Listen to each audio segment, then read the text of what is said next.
कुंडल तिलक चारु उदार अंग विभूषणम् नवकंजलोचन पंचमुख कर पंचपदकं दारुणम्।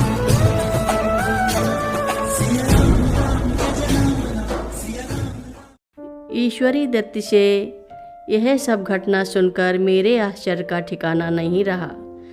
मंदिर में बैठकर हमने स्टील के गिलास में अदरक की चाय पी और इसके बाद हमारी दिन भर की थकान दूर हो गई। यहाँ से हम वापस सड़क किनारे की उन्हीं 2 दुकानों के पास गए। यहाँ से कुछ सीढ़ी उतरने के बाद पक्के नए बने 2 कमरों में बरामदे में पहुँचे। एक कमरे में 2 तख्त लगे हुए थे जिनमें गांधी आश्रम की रजाई और कंबल बिछे हुए थे। कमरे के एक कोने में एक छोटी चौकी भी रखी हुई थी जो कि माँ के राम नाम लिखने की मेज के लिए उपयुक्त थी। दूसरे कमरे में और लोगों को रहने की व्यवस्था थी।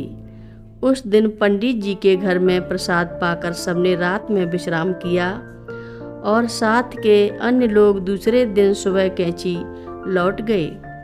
कोटमन्या में रहते हुए हमने अगले 3 सप्ताह प्रकृति की सुरम्य गोद में बिताए।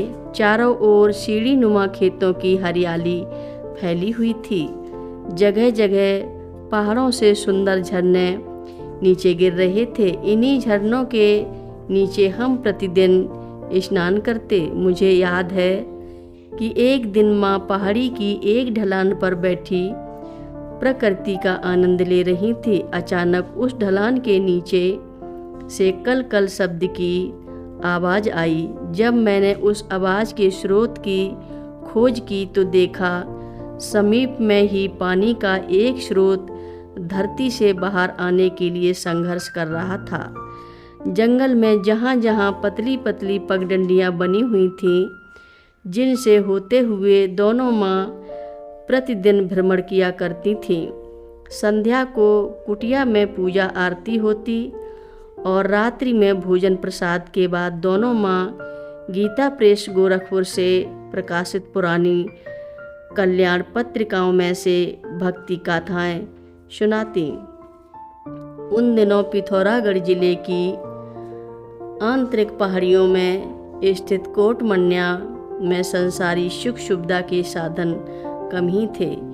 एकांतवास में हम अपने लिए आवश्यक वस्तुएं तो साथ में लाते थे परंतु जल्दी खराब होने वाली चीज़ों के लिए स्थानीय स्तर पर ही निर्भर रहते थे। दैनिक उपयोग की वस्तुओं के लिए सप्ताह में एक दिन आने वाले ट्रक पर ही निर्भर रहना होता था।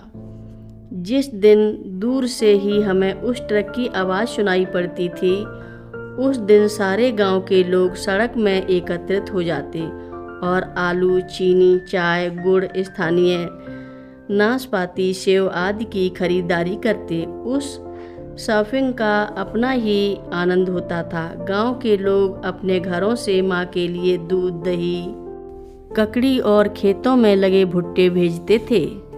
किसी भी चीज़ की कमी नहीं होती थी। वैसे भी जहाँ माँ अन्नपूर्णा स्वयं विराजमान होंगी वहाँ किसी चीज़ की कमी हो ही नहीं सकती। भला वास्तव में उन दिनों के आनंद का शब्दों में वर्णन नहीं किया जा सकता। गुरु पूर्णिमा पर्व के निकट आते ही माँ ने एक नियत तिथि को कैंची लौटने का निर्णय लिया। मध्य जुलाई का महीना था। मानसून का आगमन हो चुका था और कोटमन्या में दिन रात लगातार बारिश हो रही थी।